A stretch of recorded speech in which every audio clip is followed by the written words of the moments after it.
around the room introducing all of our faces. So we already did a few people, but let me go ahead and, if you mind, calling upon you to introduce yourself. Let's go ahead and how about we start with the Goose Hollow board members first. Doug, did you already introduce yourself? I don't know. My name is Doug Cook. I'm an apartment renter in Goose Hollow, and I'm a board member. Great. Thank you, Doug. Eric, would you like to go next as our other board member? Sure. Eric Simon up on Gander Ridge. Great. Okay. Bridget, you would like to go next? Hi, Bridget Bimrose. I moved here, gosh, almost 5 years ago. I'm an owner of a condo in on Clay Street, near Collins Circle. Great. And I serve as treasurer. Oh, perfect. Sorry about that. I apologize. David Delaney, would you like to go next? Sure. Can you hear me?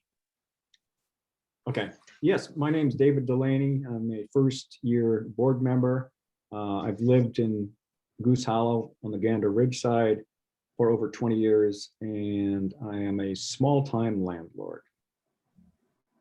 Great. How about Sherry? Hi, I'm Sherry Salomon, and my husband and I have a little condo, 2393 Southwest Park Place. We're right up against Washington Park, and we've lived in Portland since 2013. We were renters, and then we bought this little condo, what, about a few years ago, Steve? Right. So, and I've been on the board, and I love it here. Thank you, Sherry. Vadim, would you like to go next? Hi, everybody. Vadim Mazursky. I've been living in Goose Hollow for about 6 years. I have a little place on Vista that's a fixer-upper. If anybody knows any good contractors that are still reasonable and not millionaires just yet and could possibly do a kitchen and a couple bathrooms, I would greatly appreciate it. Feel free to let me know on chat. Thanks. Great. Now, did I get all of our board members? I'm looking around on 2 different screens here. If I did not call out your name, please let me know now. Okay, I would love to just press on forward with introductions of our guests today. And I want to say thank you again, everyone, for taking time out to be a part of our board meeting. Judy, would you like to go first? Yeah, I'm Judy Wyden. I have lived at the Legends for 5 years, having moved here from Kansas City, but I did live in Portland 40 years before that. I love Goose Hollow, and I'm active in Friends of Goose Hollow. Great. Thanks, Judy. And I've seen your face before. Thank you for being a part of this. I can't wait. I just want to say, everyone, I can't wait to see all of you guys in person and not on Zoom. So let's hope for 2021 we could get together in person, because I saw a picture of us in person the other day on the website. It kind of made me think, my gosh, it'd be nice to get back there. Let's go ahead and move on to other guests. Lori, I see you there. Hi, everyone. I'm Lori. I live at the Legends. I've been here since 2016, and I'm interested in participating in these meetings and keeping apprised of, what's going on in the neighborhood. Great. Welcome, welcome. We got a lot of Legends attendance tonight. Thank you so much. Always great to know that our friends of Goose Hollow and Legends always recruit people to join our meetings. And it looks like Alan Claussen.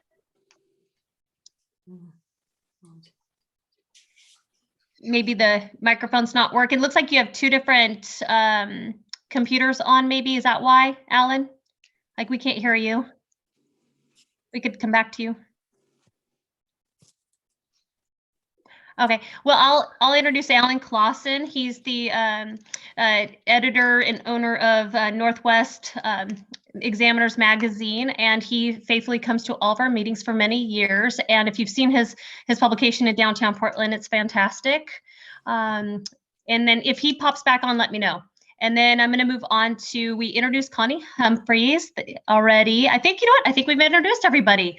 So let's go ahead and, I'm Tiffany Hammer. I am the vice president of Goose Hollow, and I'm the lucky gal tonight that gets to facilitate tonight's meeting. Scott Schaefer, our president, he is traveling, so you guys get me tonight. So please treat me good. And I also want to say thank you to Bridget. She is recording this meeting tonight. She's the one that facilitates the Zoom. So if anybody's uncomfortable recording, let me know. But we only do it for the sole purpose of note taking, because as you know, when you go to these neighborhood association meetings, it's really hard to take notes. So I want to say thank you to Vadim Morsky, who is our secretary tonight, taking notes. It's such a challenge. Oh, you don't And need to thank me. It's a fun job. I love it. If anybody wants to enjoy some of this fun that I'm doing, Yeah. just let me know at any point in time. It's great. Oh, Thank Tiffany, you one thing, for yeah, giving me we the didn't, opportunity. Steve didn't introduce himself. oh, sorry, Steve. I'm sorry. Yeah. Go ahead. I want to show off my Goose Hollow shirt. Oh, that's fabulous. Oh, I love the goose.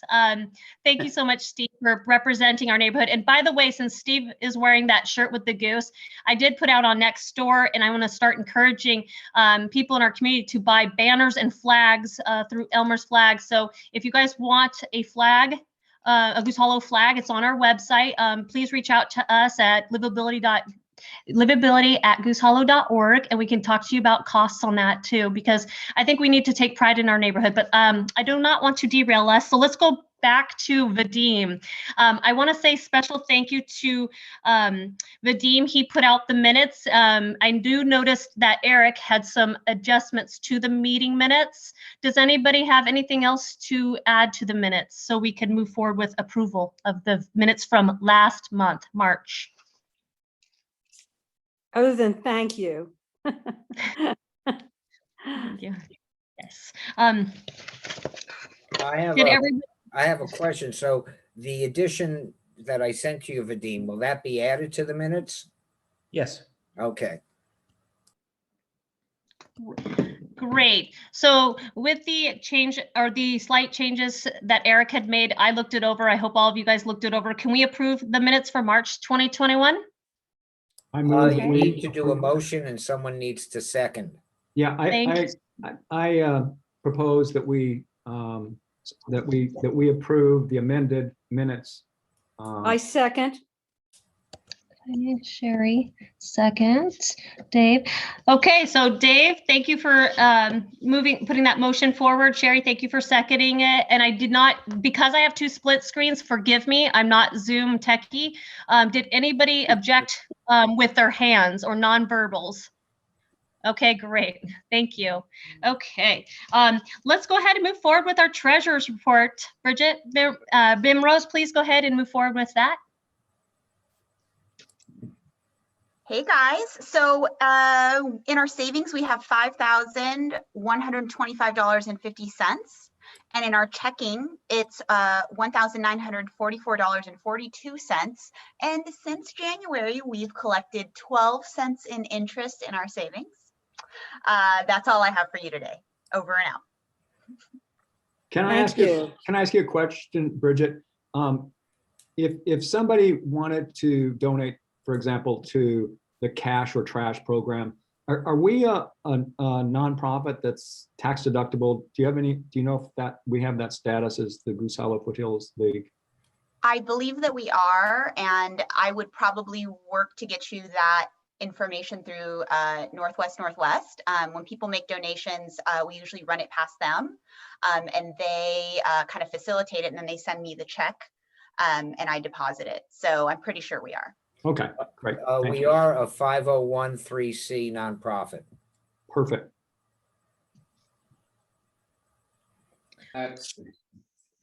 Great. That is a good question. A lot of other people have asked me that too. I think if we do decide to do like donations, we need to make clear that those donations are set aside for cash or trash and not in the general Goose Hollow fund. So I think that we should, if that conversation comes back up again, which it shall, we should go ahead and designate, right, Eric, an allocation to that, just like we do for the Goose Hollow Days. Yes, and that could be ongoing. I know you did send us some information in terms of what the total is now. If that needs to be set up separately, is fine. As long as we don't spend more than we get in, we're copacetic. Would it be okay if we just finish up the conversation of bottle drop here? Because we're going to deal with Bridget on this. Is that okay? Is that okay if I just finish up this conversation, let everyone know how much money we have on the bottle drop?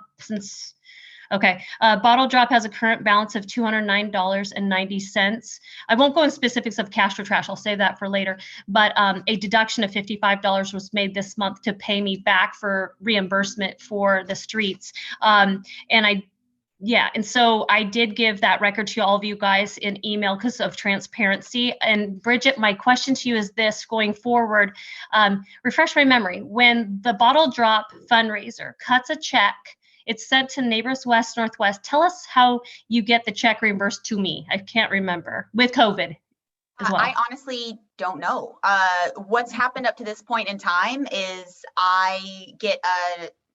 they message me normally and say, hey, we have a check for you. And they actually just send it to me in the mail. And then I just deposit it at my house.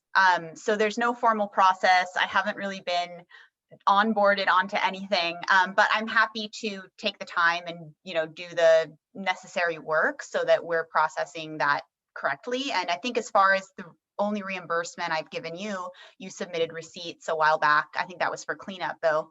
I'm not sure. I have it written down somewhere on the check, especially that we have a copy of, but, and I just sent you a check and reviewed the receipts, and I have them saved in a folder online because you scanned them and then I think you gave them to me physically as well. And that's kind of the extent of that. Okay, great. That answers my question. And those were for the Goose Hollow cleanup vests for our volunteers when they pick up trash. So that makes sense. So we'll work offline to make sure that with COVID, it makes it a little bit more challenging. We'll figure out how to get the reimbursement in my hand. It might have to go through several steps of the mail system, but either way, that's okay with me. Does anybody have any last minute questions for the treasurer's report or anything? Shall we move forward? Okay, great. I have a clock right here because all of you know, if you know me, I'm pretty long-winded. And so I'm going to try my dang hardest tonight to stay on track. We'd like to do an hour and a half because we all have lives outside of this. And so I'm just going to keep pressing along. And if I go too fast or too slow, you won't hurt my feelings. So just let me know. So let's move to the next is old business. Board emails exchanged this month. Would anybody have any board emails they want to bring up? All right. I'm gonna. We discussed the testimony that was given about the parks and permanent or temporary shelters in the parks. So there was quite a few emails surrounding that and what kind of testimony we would submit to City Council on that and the results of that testimony. Great. Hey, Vadim, since we've got you on the speaker now, the next category is new business, and it's the shelter to housing continuum. Can you please tell everyone if anybody did not follow up on the final resolution of the shelter to housing continuum and testifying what really happened? Oh, that's a loaded question. So the shelter to housing continuum was a change in zoning laws proposed by City Council, so they would not have to constantly declare an emergency every year, which they've done for 6 years now. They've declared a housing emergency so they could avoid some of the zoning laws as to where people can camp and congregate in shelters and putting people into community centers for shelter space and things like that. So they proposed zoning changes, much of which is already really going on. The hot topics were really, they proposed to allow temporary shelters up to 6 months in a calendar year. And technically back to back, it could be 12 months straight, but 6 months per calendar year, wherein temporary shelters could be erected in city parks and in the areas around city parks, including parking spaces. And they wanted to change some of the wording in the current zoning, which only allows certain parking spaces for things like the weekend markets and things like that. So there was a lot of brouhaha about that. People didn't want temporary shelters within parks because they felt that would interfere both with people's enjoyments of the park as well as tourism and visitors to Portland. There was a lot of testimony. I believe there was almost over 2,000 individual people provided written testimony plus several oral testimony. At first, City Council said that they never really intended to have temporary shelters in parks, even though that's specifically what the wording of the zoning changes said. And so they made the changes that there would not be shelters in the parks, but then they still allowed wording that there would be shelters, there could be shelters in the parking lots adjacent to the parks, which once again, if you can't access the parks, that's pretty much the same thing. And as we all know, and as we've seen, if you have people camping around the parks, that really means you have people camping in the parks. And with the sometimes, unfortunately, the drug use and the trash spills over into that. So once again, lots of people provided testimony, both written and oral.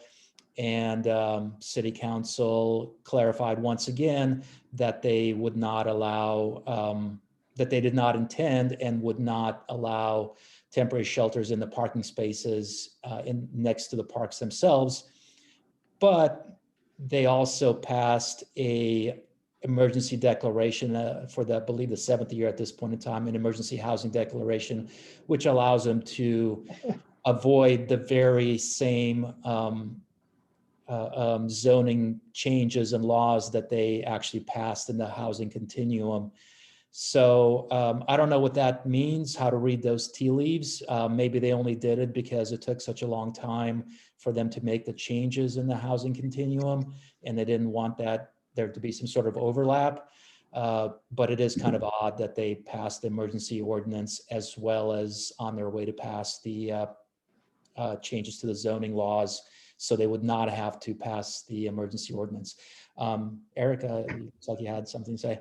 Yeah, I'm under the understanding that when they're talking about emergencies, it would be, for instance, if we have a major earthquake or a tsunami, that at that point they would probably allow people to camp in the parks because it would be more of a dire emergency.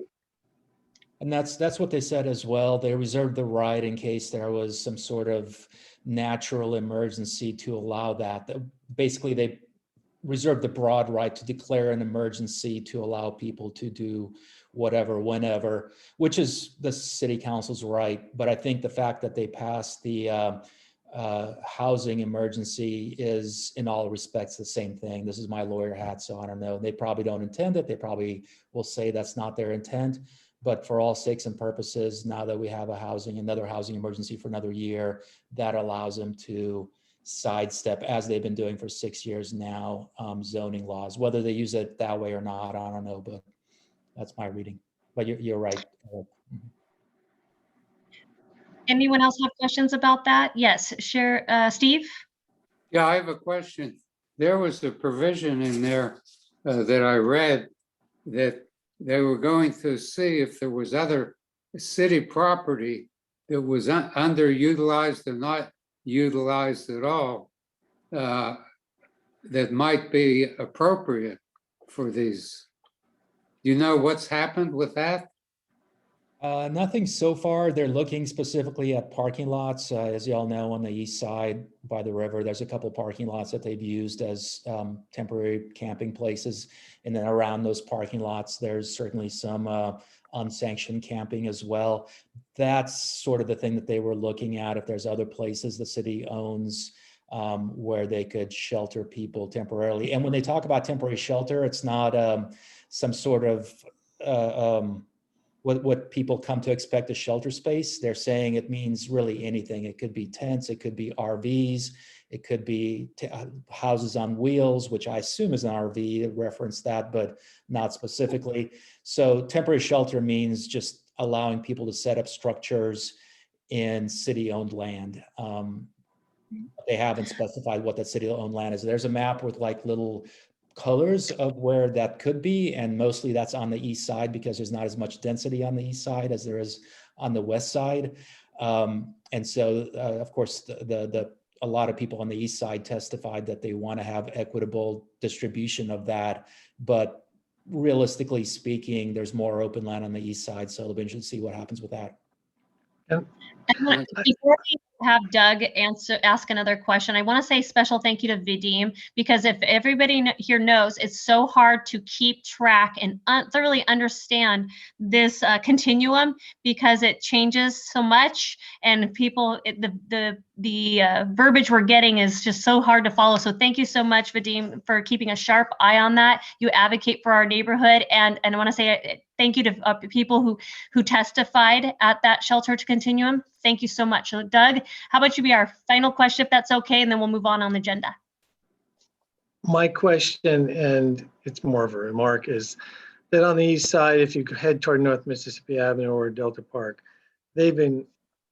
years ago, they've had shelter spots and people building up. Then they, as usual, they digress and kind of fester, and then they have to break them up. But it's been going on and on for a long time. It's approved, like underneath the Fremont Bridge on the east side.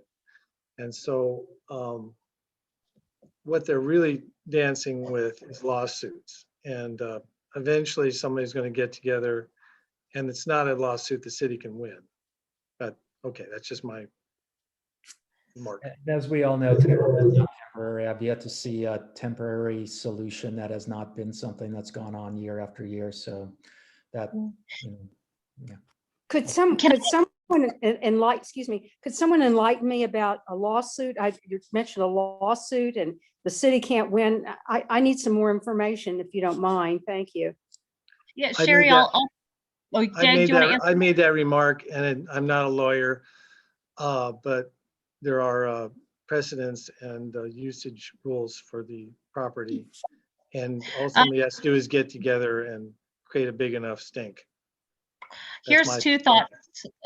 Two thoughts I have is there's plenty of public property the city manages, and they don't choose to use it for sheltered options because of liability. So I never understand why we would use our Portland parks before those properties that are just sitting there, and it frustrates me. That is a question for our elected officials, Mayor Wheeler, what have you. Anyway, second concern I have, outside of the shelter to housing continuum, is the fact that our county shelter system, just to bring about awareness to all of you, the Greyhound facility in downtown Portland is our shelter site for the county. And the North Portland shelter, which was at the Charles Jordan Center, had 100 beds. In East Portland, our shelter was at Mount Scott, and I think it had 80 to 100 beds. The county has quietly closed the North Portland shelter and the East Portland shelter. So that is further creating a burden on top of downtown Portland and the very shelter Greyhound. And that place can only house 90 to 100 people right now. And we have 600 people outside the door begging to get in. So my concern to all of you is pay attention now, because they quietly closed those shelters. We now have a crisis on our hands directing to downtown Portland, and we need to reach upon our county officials and say, we need something better. And you did not announce this in the news, but there are so many people, and there's probably roughly now my gut instinct says about 1,400 unsheltered people in downtown Portland on the sidewalks right now. We need something. We need many different options, and that comes into shelter forms, nonprofit agencies, but also alternative shelter solutions. So I'm definitely embracing the shelter to housing continuum, but we need more from our elected officials because we are in a crisis. And the moratorium is ahead of us now. It's May, June, right? So this does not help that there's no shelter capacity now.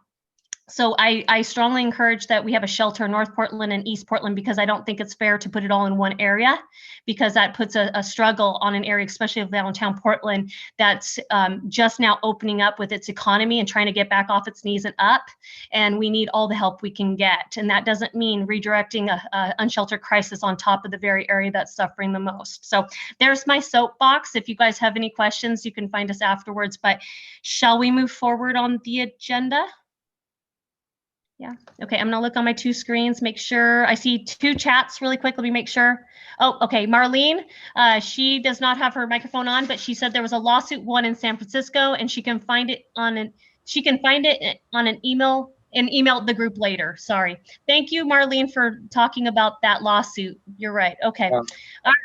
I would just like to say regarding that lawsuit, you and I have had numerous discussions regarding that. One of the things to keep in mind is that this happened pre-COVID. So whatever that, how that would change the dynamic. And as I've told you in the past, you guys should still go forward with it and see what happens. But that's just a personal opinion. Just to clarify, Eric and I always have conversations that we, the people of downtown Portland, should put a lawsuit out because of the crisis situations that we see on our sidewalks every day and how unacceptable it is. And the Tenderloin in San Francisco, they did the same thing. They put a lawsuit out and they won, right? They settled. What happened with that, it was with Hastings Law School. So they had lawyers obviously on staff. They threatened the city with a lawsuit, and then the city responded. They didn't like the response and then went forward with the lawsuit. I don't believe they really had any intention of following up on it, but then the city took it seriously. And then they came to an accommodation. Again, this was pre-COVID, where they cleaned up a lot of those areas. In fact, in San Francisco now, right across from City Hall, where the Bill Graham Civic Auditorium is, they've set up an encampment. Cost them an incredible amount of money. It would be cheaper to put them all in a one-bedroom apartment. But as I had mentioned to Tiffany and in regard to Marlene, to me, I look at it, you take a shot across the bow, whether you're willing to go forward with the lawsuit or not, but the city will then have to respond. And at least then maybe communication or a dialogue can be established. Right now, there really isn't anything. The city just gives talking points, and then, you know, you got to wait, and then you're back to the same situation you were before. I agree with that. And so with that being said, I would love to move forward with the agenda, if that's okay, because that topic, if you get me after this meeting, I can definitely talk in nauseam about that topic, just because I'm super frustrated with human life suffering and the loss of Portland in general. So let's move forward with trash cleanup, because that's another good segue, actually, if you guys are okay with that. So Portland and particularly Goose Hollow neighborhoods are dealing with trash. You probably see this, and actually you see it everywhere in Portland, and it's just heartbreaking, especially in downtown Portland. Everywhere we look, it's almost unescapable at this point. So I have to give a special shout out to Solve. We've been doing monthly cleanups in downtown. That includes downtown Portland and Goose Hollow. Thankfully, once a month, volunteers go out there. So I encourage you to volunteer for those once a month time slots to clean up the trash. And the next one is actually, we've got two for Goose Hollow. It's April 22nd at Providence Park Timber Stadium. They're doing their own they're sponsoring it. So you meet up at that location, but you have to register first. So just don't show up. And then they give you direction. The next one is the downtown Portland cleanup, which includes Goose Hollow and also over by the Northwest Academy. For some of us, Goose Hollow members, we really appreciate cleaning around the Northwest Academy area, because that's the 13th Avenue over by Outside Inn. That area gets hit really hard and just needs extra help over there. So that's April 29th from 8:45 to 11:30 in the morning. You can meet up at the Timber Stadium or Northwest Academy. Once again, sign up. You'll see me there. I'm always a part of those monthly cleanups because I'm a firm believer in taking pride in your neighborhood. I do know that the Clean and Green PDX initiative that Sam Adams is pushing, if you can look that up later on your own time, that's great. I think it's a great initiative that Sam Adams is pushing through for all of Portland to get cleaned up. I want to give a special shout out to Portland D-Trash. They're someone I've known for a very long time.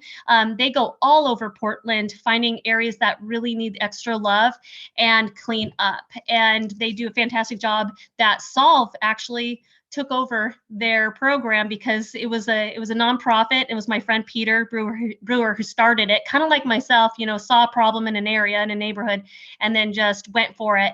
But I have to say the Clean and Green PDX thing with Sam Adams, I haven't been following it very much because I'm a firm believer that if I wait for elected officials to do things amazing, we'd be holding our breath a long time. So I have to say, I look at our Goose Hollow community and say, what can we do for ourselves at this point? So I hope you guys don't think that's negative, but it starts in your neighborhood, it starts in front of your house, it starts in your neighborhood, and then you can spider web out. So the other initiative for cleaning up our area in downtown is April 24th.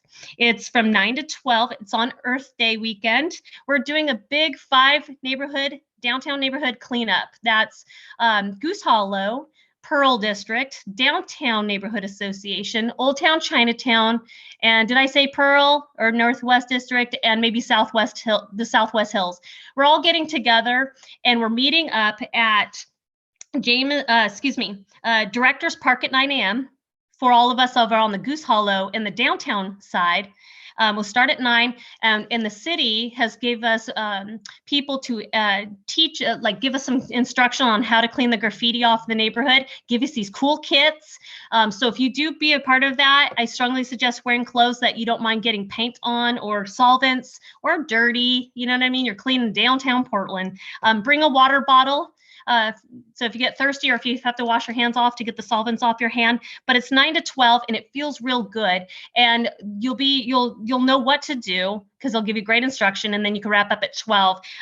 For the people over at the Pearl District and Old Town Chinatown and maybe Northwest District, they're going to meet up at Jameson Park at 9:30 for their instruction, and then they're going to go off running through their neighborhoods to improve it. But the overall plan is get the graffiti off our public spaces for one weekend, and hopefully we can enjoy maybe a week of cleaner buildings and properties.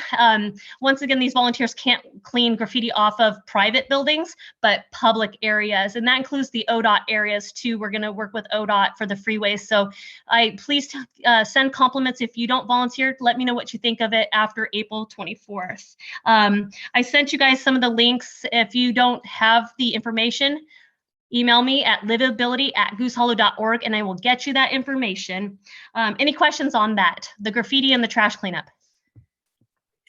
Just a question, Tiffany. First of all, thank you. This sounds really terrific.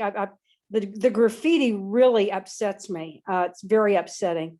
What about reaching out to some of these property owners that have had graffiti? I mean, to reach out to them to participate, at least to clean up their own buildings. That's a fabulous question. I reached out to personal property owners of Goose Hollow, and that includes the Joe Tennant building at 937 Southwest Salmon in front of Lincoln High School. They're going to participate. We're going to help them too. And then also Express Minute Market. I think it's called Express Market over by the stadium.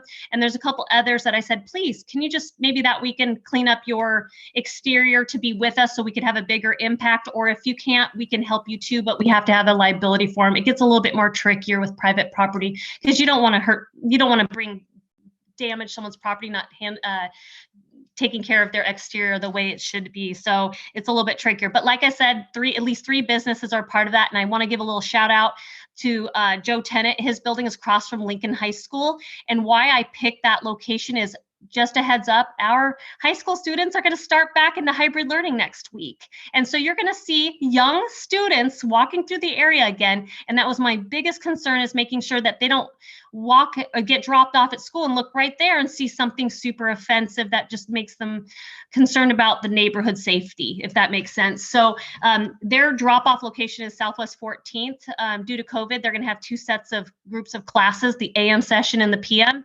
And they got it all figured out, just like Portland Public Schools says they do. So I just want to welcome the young faces in the area. Hope that can help us bring back a little bit of normalcy in our area.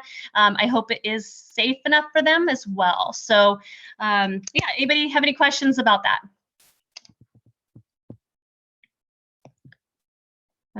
doing my thing where I'm looking around on Zoom for any hands. I don't see anything. I don't see any comments in this chat. All right, let's move on to the next topic. It's Goose Hollow Days for 2021. And I like how it says big question mark. As you guys know, if you've been in the Goose Hollow neighborhood a long time, that we have an annual Goose Hollow Days. That's our street festival fair. Look on our main website. You can find out more information about that. It's just a great event. In the past, we had subcommittees that would work on the details of making a street festival go. I know this year we are still under COVID restrictions, so we just don't know, but I wanted to ask people, let's poll everyone. If COVID restrictions do make it allow for a street festival, how do you feel about this for Goose Hollow? And I'll open it up to anyone. Please raise your hand. Okay, Eric, I'm going to save you for last because you always have so much great stuff to say about it because you're knowledgeable. Let's start, and maybe let's not start with our board members first. Let's go to our general public here that's in the meeting. Anybody who's not a board member, have you participated in a Goose Hollow Days or have questions about a Goose Hollow Days or participating in something that's in the community? Anybody? Yeah, I could start out. Okay.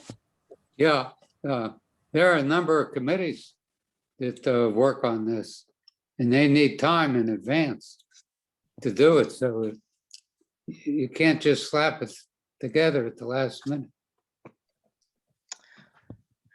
I agree with that. And I made note of that, and we'll put that in our notes. Okay, I guess I'll just open it up to everybody. And Eric, do you want me to go, or David, would you like to go next? Yeah, Sorry, you're on my just a quick one. You know how we've been talking about recruiting and diversity in our organization. Is the Goose Hollow Days at all associated, or is it largely, is that the theme of it, is participation in the neighborhood association? I'm going to have Eric answer this because he's served on this committee before and he can answer all that question. Go ahead, Eric. It's not so much, for instance, we've approached NARA, the Native American.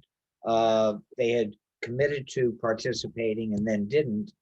It's really to highlight what's going on in Goose Hollow. In the past, we've had Tracy Prince, who's written several books on Goose Hollow, has led a tour as well as giving a lecture on what's happened in the history of Goose Hollow. In fact, Sherry Solomon had set up a walking tour of the various trees, heritage trees and the like throughout the neighborhood. So it really is all encompassing. And thanks to the largesse of the MAC, we've been able to use what would now be considered, I guess, the park for the time being. But as we go forward, I volunteer at the Portland 5 as an usher, and I've been on a number of their committees. But since COVID, at this point right now, they're under, and granted it's a little bit different because you're indoors, but they do not have any intention of opening up prior to October. And I know in the past, we usually had Goose Hollow Days in September when the weather was still nice. Once we hit October, one never knows. The last one we had was in October. And at this point, I don't believe the city has set up any kind of criteria. As an example, before, your tables were 10 feet, you had a little booth. Are they going to make the distances greater? Are they going to say, in the past, I think we've averaged between 600 and 800 participants coming over the course of the 4 or 5 hours. Are they going to limit the amount of people that can walk the street? Are they going to limit the amount of food vendors? Nothing of that, at least to my knowledge, has been clarified at all. So it's pretty much up in the air. I think if you want to, pre-plan some of this, I don't even know what agency you would need to get in touch with within the city to find out what dynamics they may or may not even have available at this time. You brought up a good point that kind of sparked an idea in my head. We have the Portland Farmers Market in our area, and they have been successfully holding venues right there. If some of you've already probably been to the Portland Farmers Market this year. So I would love it if one of us could reach out to the farmers market organizers to find out what parameters they're working under, because we're such a small scale, but we are kind of similar. We have booths, we have music, we have food carts. And I just, when I first met Eric and many of you other board members, I volunteered my first month as a Goose Hollow board member at the Goose Hollow Days, and I was working the table, trying to recruit people to our Goose Hollow Foothills League, and I just thought it was spectacular. Plus, I liked the food cart right next to me as well. So, does anybody have any connections with the Portland Farmers Market? Yeah. Well, I don't, but I just wanted to say, with what they've done with the farmers market, they've literally doubled the area at PSU. So they still have the same amount of vendors, but it's spread out over a much larger area. They also limit the amount of people that can come in. They have monitors at the beginning. And even then, when you go to a booth to buy produce or whatever, you're not allowed to go near it. You can only point to the item that you want, and then they bring it to the cash register, you pay for it and you go. So the dynamics for that are really a little bit different. I know in the past we've had a fair amount of vendors, and then also we've worked very closely with the Artist Guild located here in Goose Hollow. So what the dynamics of what that would be, how close can they get to the table? How far do people have to be apart? Would we need more monitors on the streets to say, okay, we're only allowed to have 50 people, here along 18th or whatever? So I think, And you the other sparked thing another. is, Tiffany, the other thing, Tiffany, is that the farmers market is an essential service. It's just like a Fred Meyer's or anything like that. That's why they were allowed to stay open throughout all this. All the studies that I've been reading seem to indicate that around May, this is going to really, the transmission and the deaths from COVID are really going to start bottoming out. I think California announced June 15th, they're going to try to reopen. I think if we kind of wait another month, we'll get like a much better idea. Governor Brown seems to be the last governor in the state. She waits for, in the country, she waits for what the other governors do, and then takes the most draconian methods and enforces that here. So I'm guessing she's waiting to see what California does, what Washington does, what New York and some of the other places do, and then we'll do it here. So I think next month we'll have a clear picture. So that's a great conclusion to the Goose Hollow Days. Is let's set it back another 30 days to see what happens, and then we could talk about maybe pressing forward with a subcommittee or even just the thought of the conversation again. But I want you guys to take away from this message is just to look around too and see what other neighborhoods are doing as well. As just perspective, Old Town Chinatown does outside street fairs now because people recognize the small businesses are struggling, and so they set up tents outside because the air is safer to be outside. So every month they've been promoting business outside. So that's my other area over there. So I'm going to look further into that, how the business community does that model out there, their street fairs. And I want to do a little shameless plug that Old Town Chinatown did Black History Month in February for their BIPOC, their businesses of color outside in the tent. So people, they made their products, put it outside. This month is for our Latinx community in Old Town Chinatown. So if you guys are bored and you want to go over to Old Town Chinatown, there's street fairs every weekend. Look on their website. And if you want to promote or look at Latinx art, they're in their products and services, they're putting them out there. So good for Old Town Chinatown to support BIPOC. Yes. I have one thing. The Zion Lutheran Church helped us out quite a deal with the last one. Maybe they have some thoughts on the matter and ought to be contacted. Would you mind inviting them to next month's Goose Hollow board meeting? That'd be great. And then let's press forward, because I think we all are in consensus that let's wait another 30 days to see what happens in our neck of the woods. I'm going to look at the agenda, and I'm also looking at the clock. It's 7:48. The next thing on agenda is the Goose Hollow fact sheet. That's Neighbors West. That's the neighborhood coalition of ours that we're a part of, and we're a Goose Hollow member too. Is hosting Commissioner Hardesty and other respective neighborhoods, and they wanted to give a short Goose Hollow sheet about our history, demographics, and Portland life, and questions about our neighborhood that makes us special and unique and different. I was working with Scott on this, and I'm ashamed to tell y'all, I think I might have dropped the ball. I started building this fact sheet, and for the life of me, I cannot find it on any of my technology. It just like disappeared. But you know what? I love Goose Hollow, and I'll figure it out and I'll recreate it and I'll get back to you guys. But yeah, Eric. Well, I was at the NWNW meeting the other night, and actually Hardesty was supposed to have shown up and was a no-show. I don't know what explanation was given, and she's now committed to coming in May, although she also committed to coming in January, February, March, and April. Whether this is an indication similar to Udaly in terms of dismissing neighborhood associations remain to be seen. The question that really came forward at NWNW, I can go into greater detail when we come to that part of the agenda, was do the neighborhoods come forward with what they would like to see Hardesty doing, or do we wait to see what Hardesty's vision is for Oakland?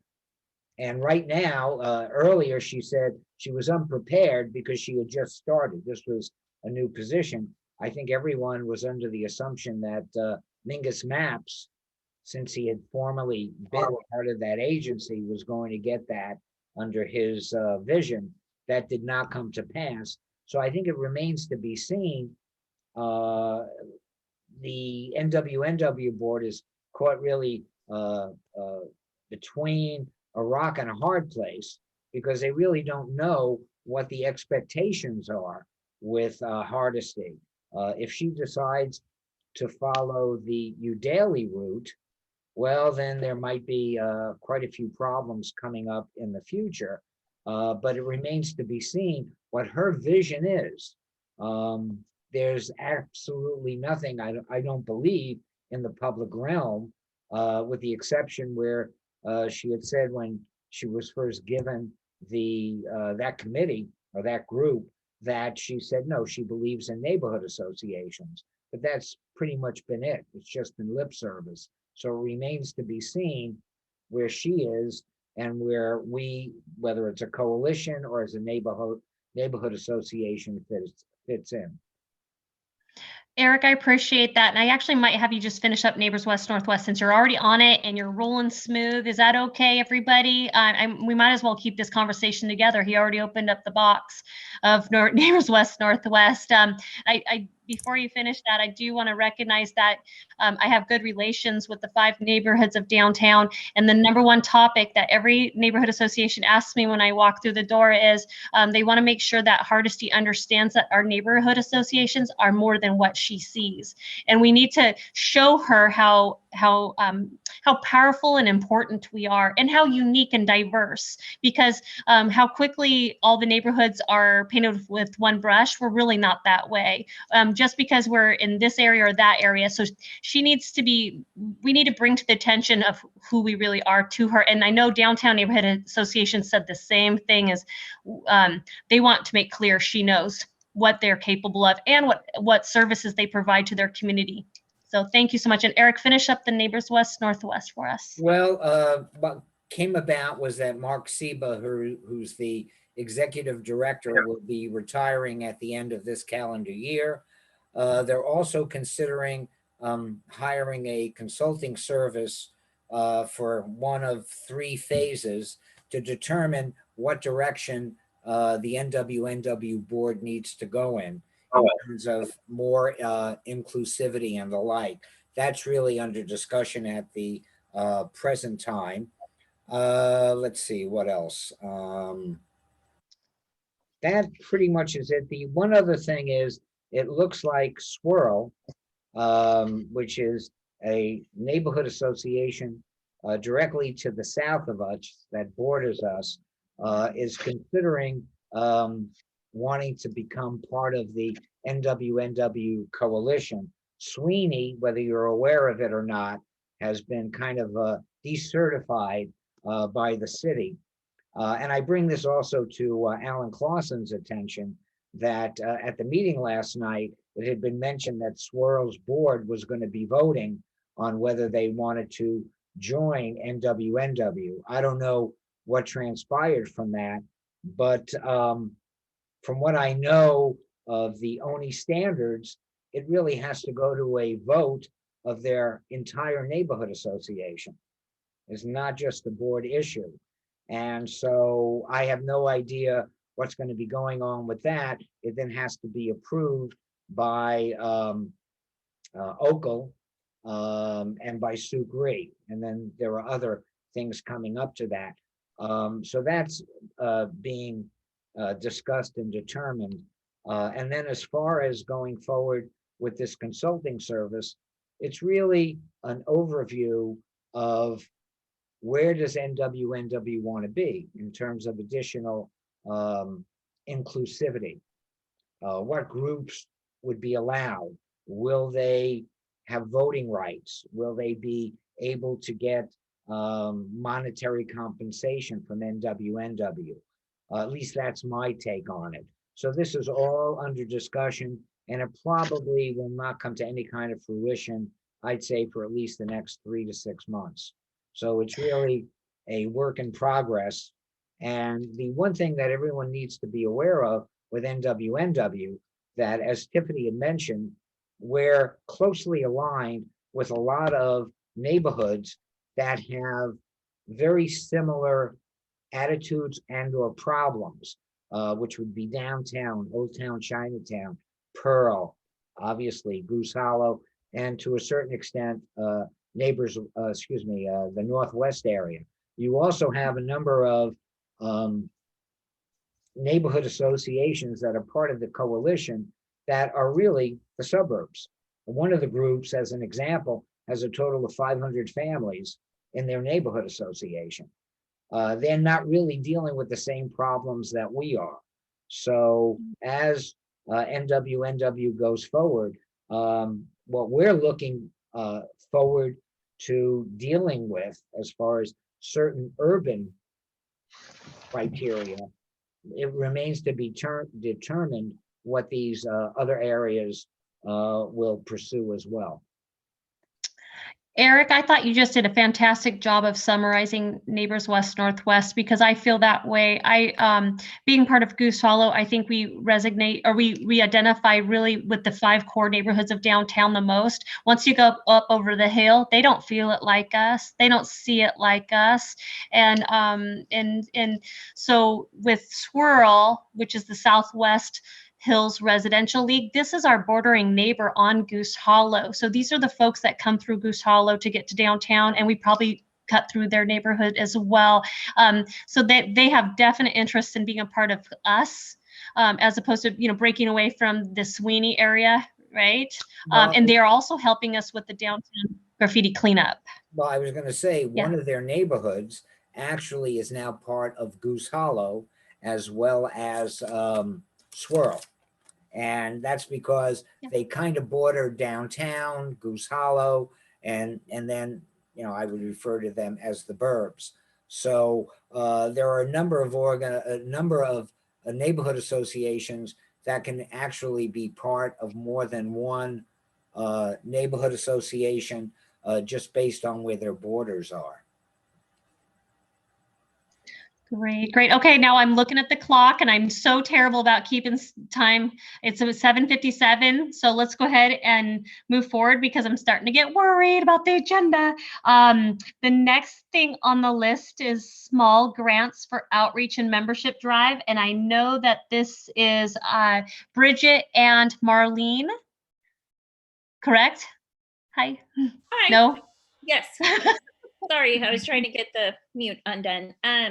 Yeah, I've been, Bridget, correct me if I'm wrong, but Bridget is kind of, if I need help, she's there where I can reach out.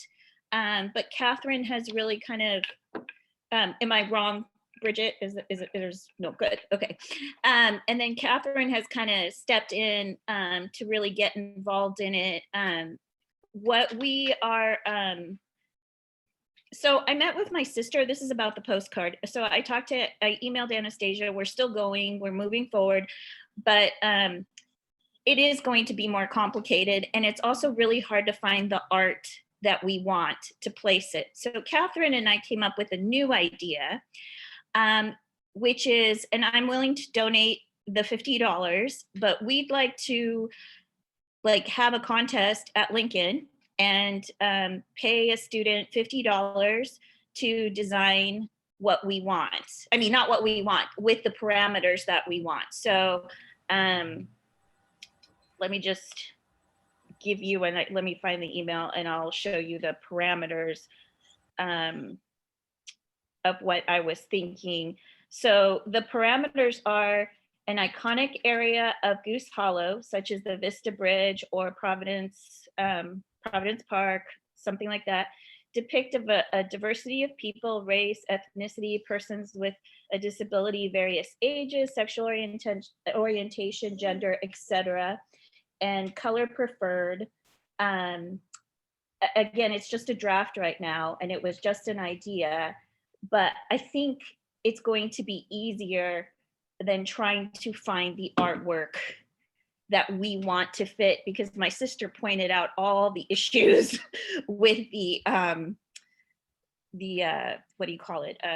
The graphic art part of it. And it's just too complicated. She said, you're better to do it, do something like this. And Bridget, sorry, Marlene, is that going to be enough time for us to have that contest, get the art, and actually have it in the mail by June 30th? Yeah. Okay. Yeah. I mean, the do kids. it next year. We could just do the same card we did before, or similar design as before, and then just start planning for next year to have, that level of, if we want to recreate everything. Just a thought. So I appreciate that, but I really feel like, given what's gone on with the city and all the different things that, we've had Black Lives Matter, we've had protests, it's been a very politically turbulent year. I just feel like it feels a little tone deaf to use a white man as a postcard. Like, we're missing what these huge events that have happened, particularly in our city. And I don't think we're creating a racial question now where there was never before, and that's the difficulty that you get in this by making it into an identity thing where it was not before. I concur. We want to have inclusivity. I'm just wondering, with 2 months left, whether all this can be pulled together and spend the money on the grant and all that. So. Well, I have a prototype that we did, so it can be done. But I think that I've seen the kids do things. They're pretty quick, and they kind of like doing it. And I think $50, they'd be happy to do something. So I don't think it would be that complicated. But I'll leave it up to the whole board to see what you think. Let me just say that in the past, we've had two Lincoln. Actually, it turned out we were going to have one winner, but we had two winners to do a poster for Goose Hollow Days. And you're correct, Marlene, they will respond very quickly. The only thing it would take would really be for us to pass a motion at this point to say that we will, give a $50, reward, whatever, for whatever is chosen by us, and can even put in a codicil, more or less saying that, yes, if it turns out it's a tie, we're willing to give it for two people. So that, to me, can be done. They reacted pretty quickly, if I remember, for Goose Hollow Days. If you want to go forward with that, we can put forward a motion, to legitimize the fact that we can pay them. Well, like I said, I'm happy to give the $50 if it's going to be an issue of trying to pass things, like take the money that wasn't in a budget for whatever, I'm happy to do that. Well, no, we have the money and we've utilized it for things like that in the past. If nothing else, it's just an ego massage for whatever student or students might qualify for it. So whether you give them any money or not, we can always give them a Goose Hollow t-shirt, but probably money works better. So I think that might be a good idea if it could be facilitated quickly enough. And as Vadim had mentioned, perhaps to have a backup plan that if it turns out that we're not able to get it done by a certain date, that we would go with something that's either pre-existing and then just dealing with issues that are going on today. We can use a goose, just make sure it's not a white goose. I like having the idea of a plan B, and if for some reason there is a time constraint, we can utilize what the kids did for next year if there were to be an issue. I think a plan B is always a fantastic idea. So do you want to, we can go forward with a motion to say that we can have a contest. Have their hands up, guys. I'm People sorry. have comments. Oh. People have comments to Oh, make yeah. before we vote. Thank you, Doug, for pointing that out on the second window. I don't see any hands. Whose hands are up? Let's find out here. Oh, your hand, Doug. And Bridget and several other people. My point is, if you're going to set a date, you've got to find out who you're going to get printed with. And I hope Lincoln High School maybe even have contacts and facilities to do it. But that's at least a 2-week run, and so that's your date, your drop dead date.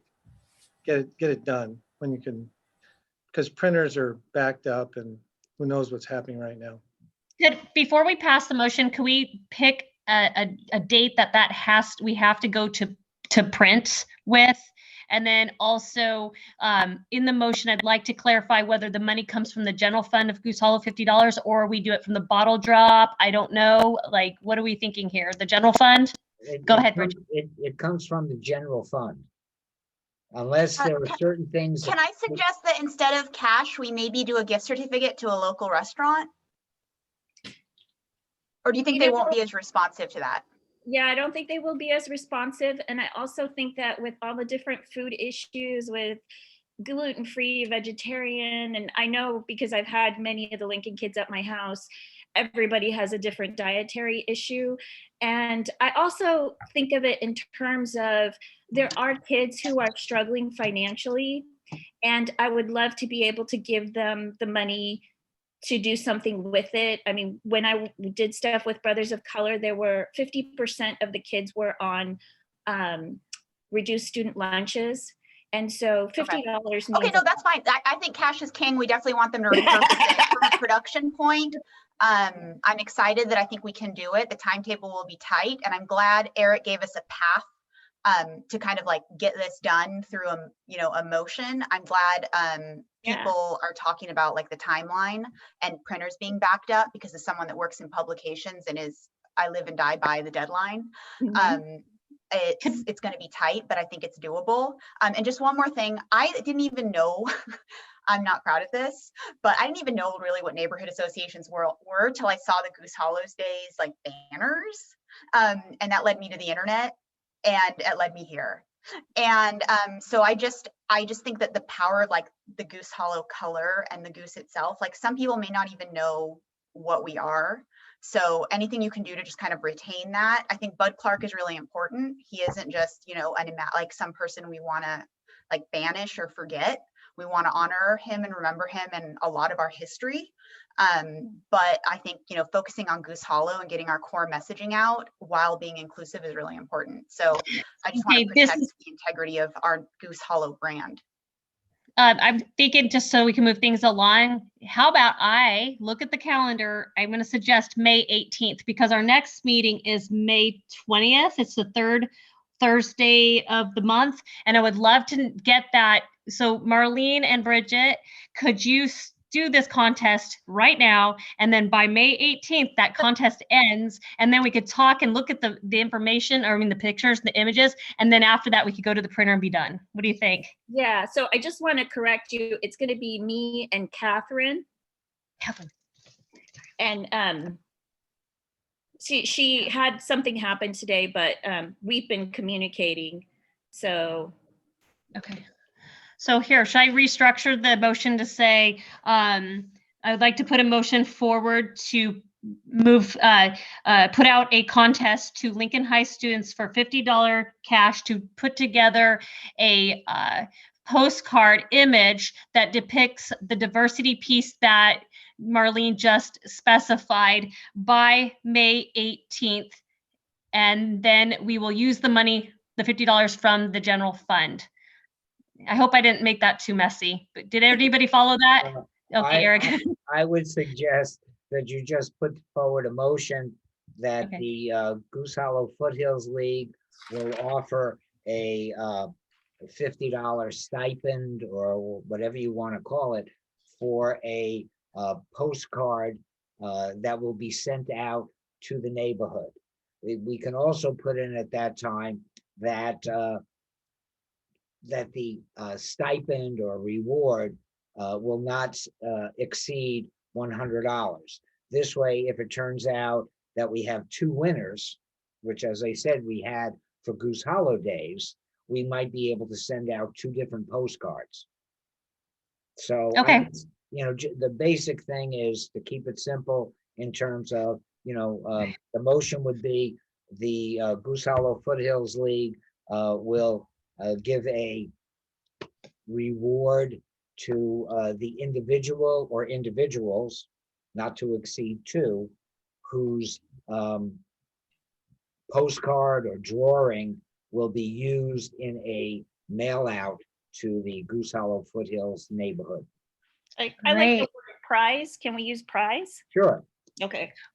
Go for it, Marlene. You got this. We trust you. And I also just want to make sure that when you do put out the criteria for the postcard, if it's all right, I would like it if people understood what Goose Hollow is and maybe put our website and say, also, we are known for our Goose Hollow Days, like a couple key lead in things that I would like to see in there somehow, because sometimes students don't always know the history of the neighborhood and they need kind of like a leg up, like, hey, give me some support. So, because walking around is another way too, but I want them to know the history piece. But let's go ahead and move forward with the motion, just so I'm so scared with the agenda. So thank you everybody for hanging on to us here. I'm gonna look at all of your faces on these different screens. Are we still alive? Okay, we are. It's 8:10. Let's go ahead and put that motion forward. I don't think we need to have Eric repeat that motion because I think we got it. Can I just put up the motion, right? Right, Anybody? and I'll second it. And then we can vote. Okay, Tiff, great. Second vote. Okay, you got that, everybody? Okay, yep, and I saw David, I saw everybody, and I'm looking around once again on Zoom. I see everything looks fabulous. And Judy, I don't see hands up or down for you. What do you think, Judy? Oh, it's just for the board. Sorry. You know what? I'm so used to you now on Zoom. Sorry about that, Judy. Hey, do you want to apply to become a board member? Okay. No, you don't. Okay. Well, darn. Next time, right? We'll get you. We will. We definitely will. We'll show up at your house. No, I'm just joking. Let's move forward with committee reports. I'm going to save public safety committee report for the end because I want to make sure all the other committee reports get through first. We already did Neighbors West Northwest. I cut that off. I don't see Jerry Powell. I'd like to go over Stadium Oversight Committee. There was no meeting thus far in April. They tend to meet every few months. So what I had said earlier is still in effect, where they're looking for a 5th member, primarily a business individual, to join their board. So you hear that, everybody? They're looking for a victim in our neighborhood. Come on. So either our neighborhood or the Northwest. Oh, excuse me, Northwest as well. Hopefully ethnically diverse. At least that's the criteria, but we shall see. Perfect. I just want to give a little shout out just to bring awareness that the Portland Timber Stadium opened up this week. Woot woot! They had their first game. It was 5-0. I have to say Diego Chara did great, and his brother just did fantastic. The reason I know that because my kid and his kid play on gymnastics together. So I always like, yay, Goose Another- Hollow. Just a Yeah. qualification on that. Originally, they were going to be allowed 25% capacity. But Yeah. because Multnomah County went back a step, they only allowed 15%. Okay, thanks for clarifying that. I thought it was 25. You're right. It's so hard to keep up with all these little nuances, but I have to tell you, I was with Ken Puckett at the Portland Timber Stadium out front for their opening day because I support the neighborhood, and that includes residents, businesses, nonprofits, unsheltered people, and I care about the walkability of our neighborhood. And I've been spending a lot of time over there just making sure that that neck of the woods is up and going now with COVID. And so there's going to be some good things over there. We need more people to walk our neighborhood. Portland Timber Stadium opens up. That means the small restaurants and businesses can open up too. We're an ecosystem. So I talked to Rachel over at Goose Hollow Inn. She was absolutely excited for them to open up. So that brings my to another thing that Doug mentioned. Doug, do you want to tell everybody about the new donut shop that just opened up or is going to open up? It's Blue Star Donuts. And they spell it DONUTS, but they used to be further downtown on Park or what? 12th or- That's a huge well, deal. just on the other side of the Burnside. But they're moving. They closed and they're moving, but they're moving to the Culinary Institute, which is a big space Oh, with wow. lots of production abilities. And they have they write up on their door or their window. So they're going to try to be bigger. I don't know if they're going to be Tasty Cream bigger or anything like that, but they're going Doug? to. Is the Excuse me. Culinary Institute now gone? Yes, Yeah, that- Yeah. their sign is still there though. I mean, but they're gone. And those three sort of warehouse type buildings, one of them still for lease. The Grand Prix Motors is just going. And I know they Making had lots of noise. They had the building in the back as well. Yeah, okay, I don't know about that, but their write-up sounded ambitious, so they're not, this isn't a little thing, but they haven't moved in yet. But the write-up on the window says they will. Free donuts for Goose Hollow Days. Oh my gosh, definitely, for sure. And just to say thank you to Bridget, I'm going to tie in a little bit of the new developments or restaurants in the area. Bridget, thank you for recommending Super Joy Coffee. Just want to let you guys know, just kind of tying things in here, because I know we're kind of getting closer to the end of our meeting. I am a big proponent of the bottle drop fundraiser through Goose Hollow. That's the blue blue bottle drop bags. You put your pop cans in it, and then you take it to the bottle drop facility, or take it to Fred Meyer's, and they have those machines right there. The bottle drop bags already have a label on them. Scans it. The money goes to us to help clean up our streets and help out everybody in the neighborhood, and that includes businesses too. And I put up 3 sites.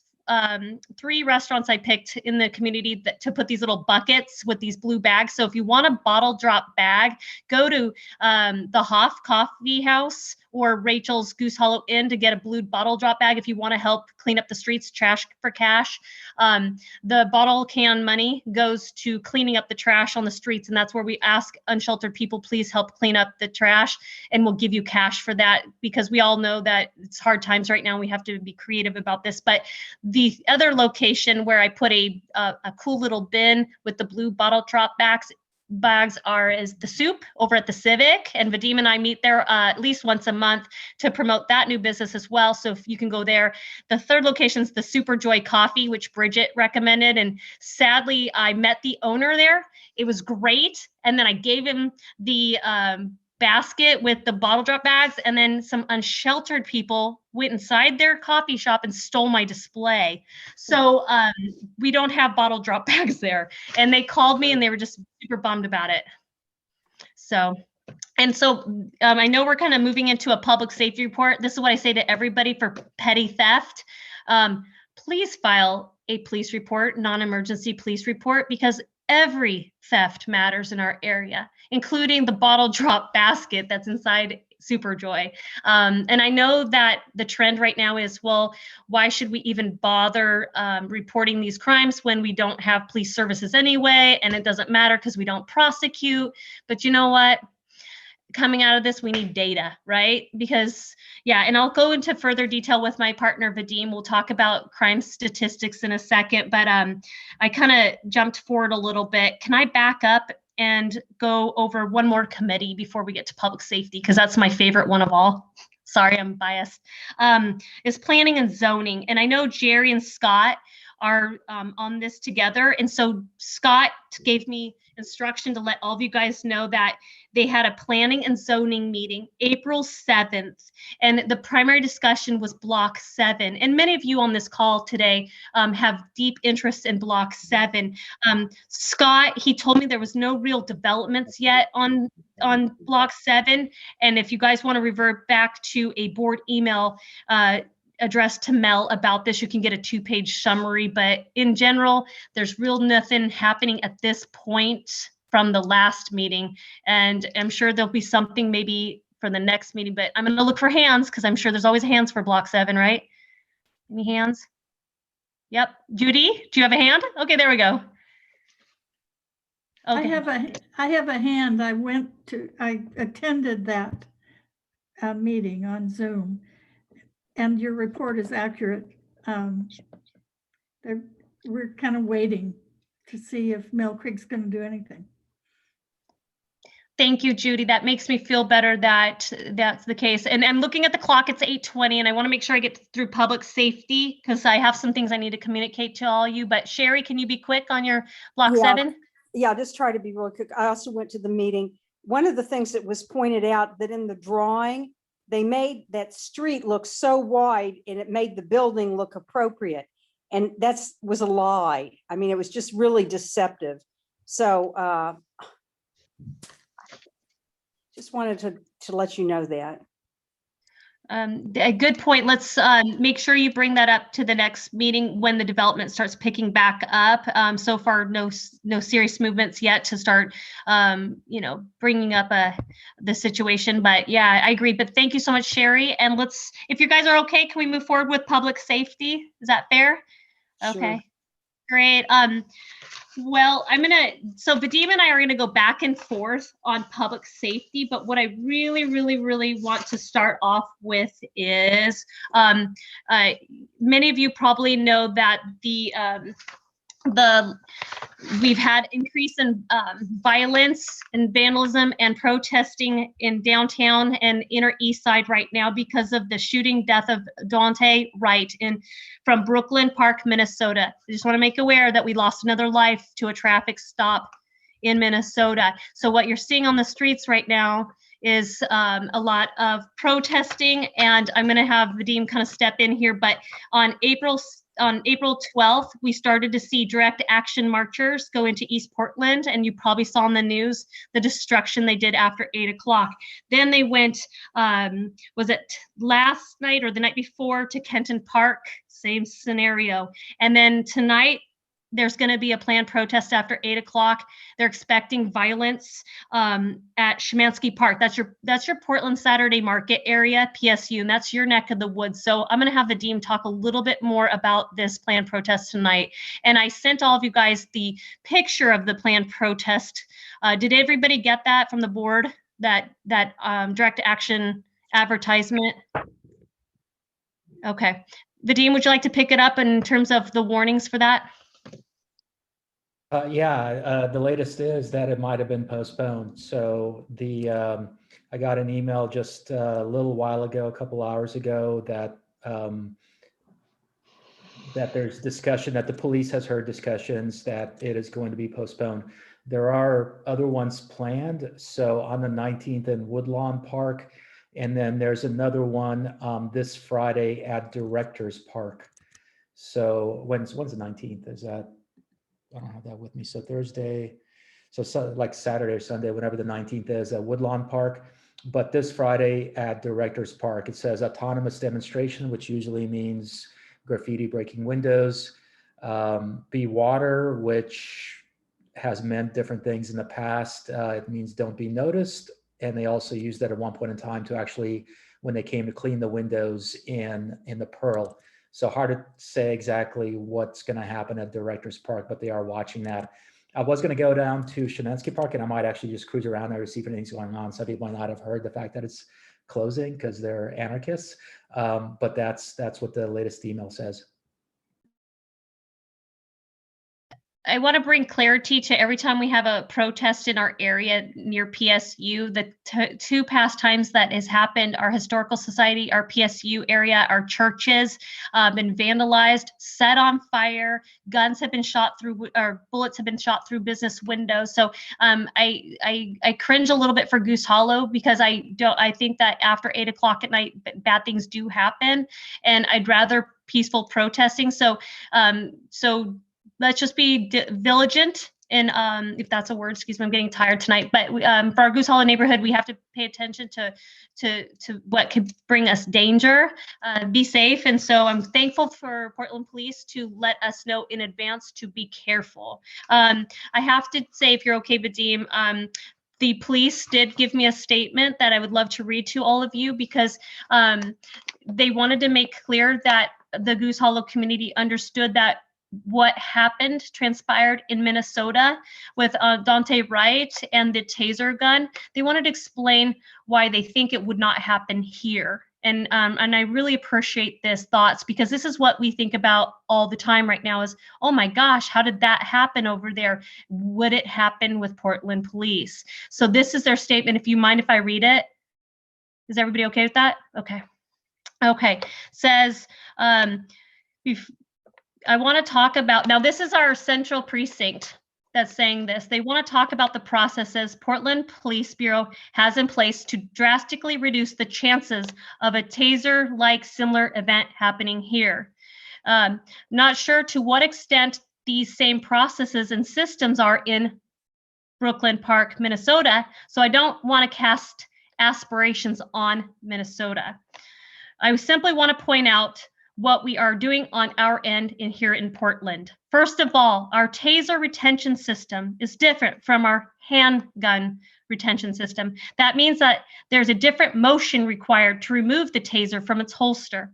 Then it is required to remove the handgun from its holster. Also, the taser is required to be set up to be drawn with the support hand, not the officer's gun hand. Finally, officers receive training on the taser once a year.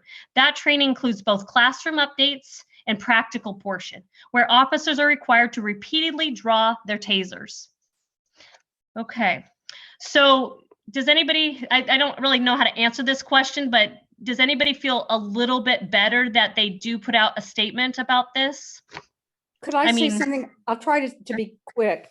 But, you know, Sure. Steve and I were watching this on television, and we heard a woman talk about the difference between a taser and the gun. And the way she described it, she said that there is no way that a person that's been in this position for 26 years could have made a mistake. It's like saying I work in the kitchen and I can't tell the difference between picking up a knife and picking up a pot. I mean, it is like, the difference is like night and day, that it's a totally different size. It's a different weight. So I just don't even buy that it was an accident, you know, and I hate to sound paranoid, but I was so appalled when I heard her explanation of it, that it would have been just, you'd have to, and for somebody who's been at this for 26 years to make that kind of error, that's insanity. I mean, she must think we're stupid. I mean, really. So I don't want to go down a rabbit hole, but I appreciate these feelings, and this is why I brought it up to the Goose Hollow community, because we feel not only what we feel in our neighborhood, but we also feel everything that happens statewide and nationwide. And this is a perfectly good area to voice those concerns. So if you guys have offline, if you think of things after the fact, Vadim and I will go back and ask our elected officials, our central precinct, anybody that is in the first response category to answer questions you have. Okay, so utilize your public safety chairs to get those questions answered. Okay, I am going to move forward with more concerns of Goose Hollow, because of the planned protests that are happening across downtown and citywide. Again, This takes away, we don't have resources now. We are restricted in our budget. This actually takes away from standard response calls like 911 calls into our area. And one of the concerns I had was, I brought it up with Central Precinct, is with protests, it takes things away. And I know you guys are paying attention, but we just had suffered another murder on our streets of Goose Hollow. And I talked to Central Precinct about this, and there's an active investigation right now. So there's only so much they can offer, but I think this might be the third person that has died on our streets. Yes. And so this one is a homicide. It's closer to Burnside. I'm sure y'all know about it. Something about a hammer. We're not going to gossip. We're going to let the investigation take place. But what I do know is when I go to the local businesses and the residents up there, I talk to them. They are deeply concerned with homicide on the streets, because this just shows that with a lack of police resources, we are now seeing things that we don't usually see in our community. Okay. So 2021 is going to be interesting for us. And this is what their response to me was about the homicide. Central Precinct has experienced several recent events where the homicide detail had came out to investigate. At this point, the city is now at pace for 100 homicides this year. Everybody, wake up. We are in a crisis. 100 homicides this year. At the 4 most recent cases, 2 suspects were in custody, and the other 2 had active leads that were being worked on. And I know that they're referring to Goose Hollow. Guys, last week in Old Town Chinatown, we had 2 murders in a weekend in front of our business doorways.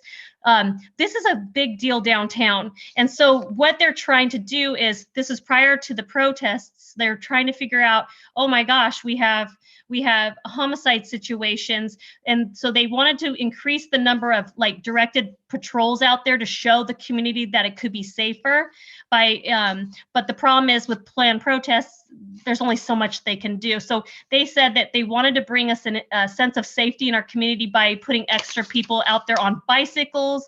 And I just don't know anymore, but let's just keep an eye on this. And then Vadim, I want to say special thank you to Vadim. I have your printout with the Portland Police's most recent stats for crimes. Do you want me to rattle it off, or do you want to do it?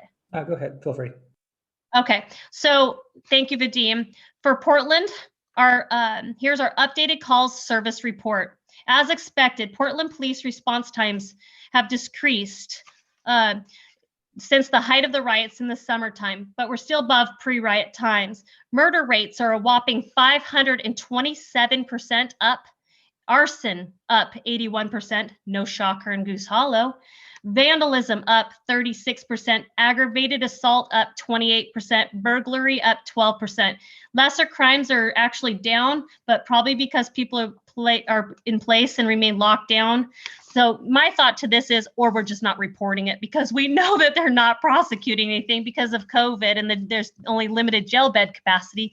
That's my gut instinct, because everywhere I talk, people are experiencing some levels of crime, whether it's a catalytic converter or a theft or a broken window. Oh my gosh, we all know it. I'm not going to go down that wormhole.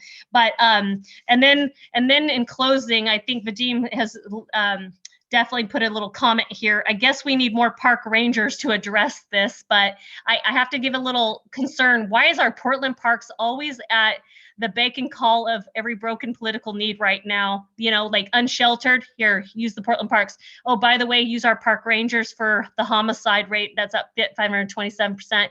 I know we don't have much time to talk about that, but does anybody have any quick questions about the stats? Yeah, can I just add something, Tiffany? The reason, in case anybody here doesn't know, I'm sure everybody does, but the park rangers, the mayor proposed an increased budget for the police bureau of $2 million in order to hire additional 12 people to deal with the really move, but also backfill people in the police bureau to deal with the gun violence. City council instead increased by something like 21, I think, over 20 park rangers to deal with the violence. Only about 3% of the shootings actually occur in parks. So 97% of the shootings that are going on are outside the parks, but that was the solution our city council came to, and $4 million to distribute to nonprofits. And that's a wonderful plan, but that's a long-term solution. As Tiffany said, we're on pace to break all records. I think the highest record in the history of Portland has been 70 murders in 1 year. I think we're already at 28. The last couple of days, it might have been even longer. So we're definitely on pace to have the worst year in murder in the history of the city. And actually, I want to piggyback off of that concern. I was just on a conference call the other day with Vadim, and because of that, private securities are the ones that are picking up the brunt of the situation. So I want to bring about awareness that Goose Hollow has now formed its own private security consortium for the neighborhood, and the boundary lines are Burnside to 14th to Lincoln High School to the Mac Club and the Timber Stadium. Everybody in that grid is now supported as of this week under a private contracts. You're going to see private security walking the streets from business and residentials, guys. This isn't just a business thing. This is a residential. And their number one goal is to make our streets and our businesses and our residential safer. And I think it might be 10 hours a day, but the goal is to get up to 24 hours a day, 7 days a week, 365 days a year until Goose Hollow feels safer. So if you start to see a difference, let me know. You're going to see someone out there. It's Pacific Echelon. Say hello to them. And their number one thing is outreach as well. So if they encounter someone unsheltered, they're going to get them either connected to resources or help. And if they see a mental health crisis, they will intervene. Who's paying for that? All the private businesses up front and the residential condos and apartments over there. So can I give a special thank you to all those businesses and residences that felt that it was super important to pay for something that needed to support their community. And it's phase 1 this week. We already started this week. It's been just great out of the gates. Phase 2 will occur. And I think we're hoping, and I volunteer my time for the community because I see a need right now because of the high response times with police and the lack of investigative services. And we're also dealing with political and social justice reform right now. So we got to take a moment for that to figure itself out. So the neighborhood is going to go into phase 2 probably in about 4 weeks. So businesses are encouraged in residential condos that are not in it. They're encouraged to get in it, and they probably will start to see what's happening in it and say, I want that too. So if you guys have any private questions after the fact for me, email me at tiffanyresearch@gmail.com, because this is not a Goose Hollow Foothills League thing.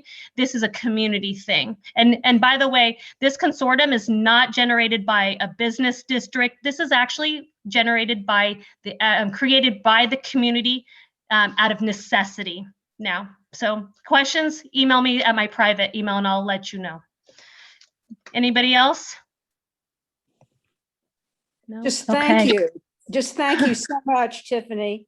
Just, thank you, and God bless all of you that are out there trying to help our community. Great. Yes. I look at the clock, it's 8:36. Oh my gosh, I'm over 8:30 like I promised. In closing, how about this? Since I don't see any hands up, I want to let you know a couple final reports, that Scott gave me. And that was, oh, look I can't even find it. Maybe we don't have to cover it. I don't know. The Walk of Ages. Remember the thing that the college student put together with connecting older folks with younger folks in the community. It's still going. It's a little bit slow, but Scott and his son wanted me to convey to you that this program's still going and phone calls are being made. People are being connected to. It's great. It's a little slow with COVID, right? Not everybody wants to walk with people, but who knows after June, let's see what happens. Anybody else have last minute questions? Let's just open it up to a final closure for the last 4 minutes. And then we can conclude this meeting at 8:40. Is that fair? Could I just say, I just wanted to say something about the Goose Hollow Days.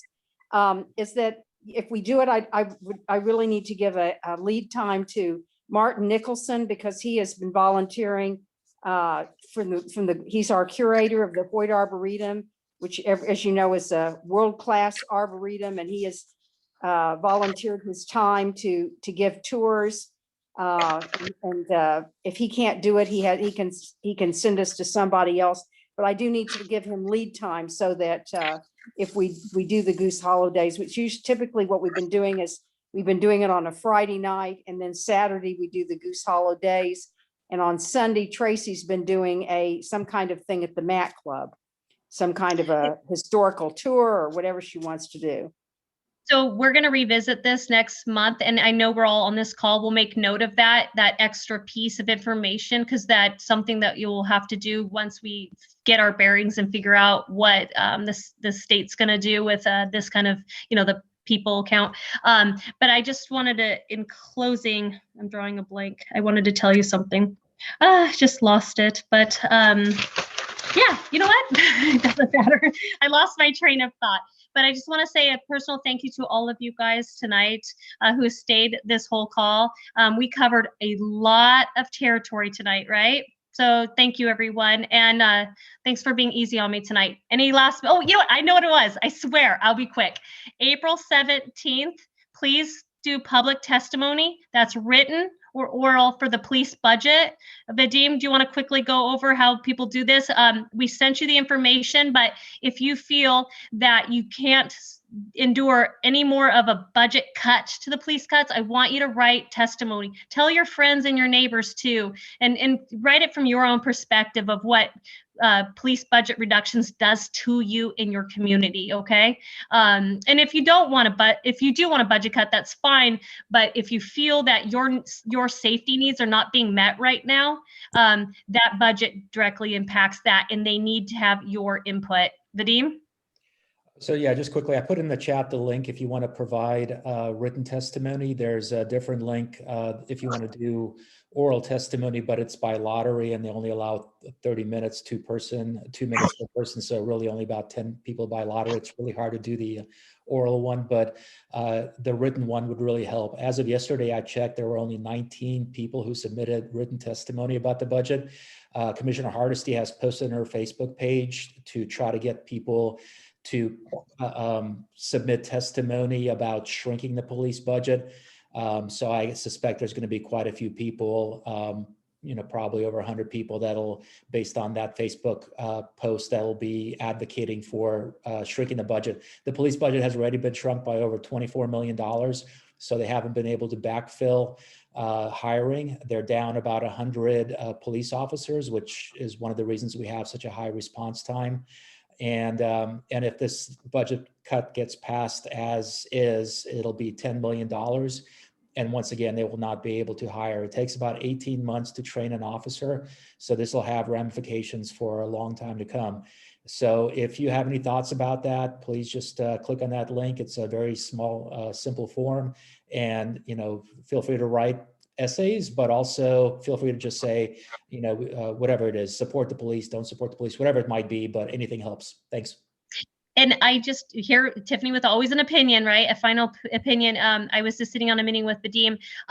I personally don't want to see any further reduction in the police budget. I really like the idea where they were thinking outside the box, and they said they would like to start hiring officers of color in Portland Police Bureau. And I thought that is a great strategy too. So I need to hear more of those kind of options, because our Black faith-based leaders of North Portland both recognize that no police, you can't just abolish police services at that point. I think we're starting to feel that. The homicide rate speaks for itself. You need to hold them accountable for proper training and resources. And so that's just my opinion, but I like the idea of, if your written testimony, if you put in, please hire people of color, and encourage that. Yes, let's do that.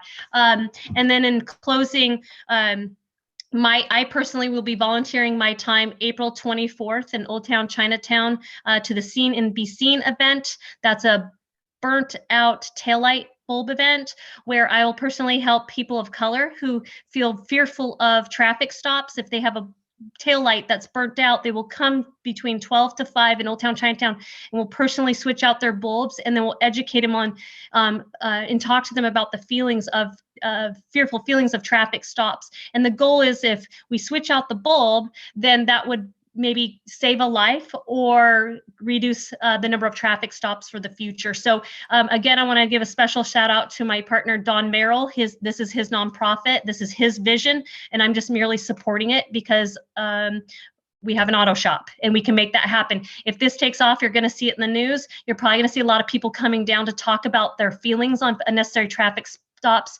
because our event actually was on the books before Dante Wright passed away. But this is what people of Portland feel. So that event might connect people's feelings to something that, you know, can make a positive change. And if this does take off successfully, it will go to other neighborhoods of Portland, and most likely North Portland neighborhoods where most traffic stops result in some kind of violence or death in Portland. So if you guys have questions about that, you know how to email me after that, but keep your eyes out, everyone.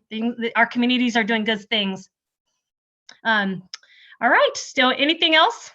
I see Marlene's face, she's smiling at me. Always doing something, right? I'm always a part of something. Thank you. Can we just turn our microphones off and say special thank you to all of us in the community that make things happen. Thank you, Thank Tiffany. you. I mean, seriously, that is just so amazing. I can't believe how much that touched me, that you're doing that. That is just, that really just, oh, it almost makes me tear up, but thank you. Hey, Marlene, I got a little job for you. I want you to tell all those high school students that can't afford to fix the bulbs on their cars to come see me down there. We'll make that happen. You tell, I'll give you the press release. You tell all of those kids out there, because young kids are half of the situation. You know, they just don't know. And then they're the ones that are getting caught up in the violence. So thank you, everyone. Is there a particular area that this is happening for? Because I'm friends with the principal of Grant, and he was the one who ran Brothers of Color at Lincoln, and I would really like to send that to him. Yeah, I'll send you this offline. It looks like Judy White, and you're sharing us something on your screen. It looks like a City of Portland budget. Is that right? I was trying to, I'm sorry. That's Can okay. you That's hear so me? amazing that you I was do that. trying to download it. Oh, definitely. Well, anyway, I will put that flyer up if you guys want the flyer of the information. But Marlene, reach me after the fact, because I'd like to reach all the young people out there, because young people talk to each other on social media, and I'm kind of getting old and I'm not techie. So let me know. Anyway, well, I'm gonna. Can I just say Yes. one last thing? Daniel wanted me to bring this up.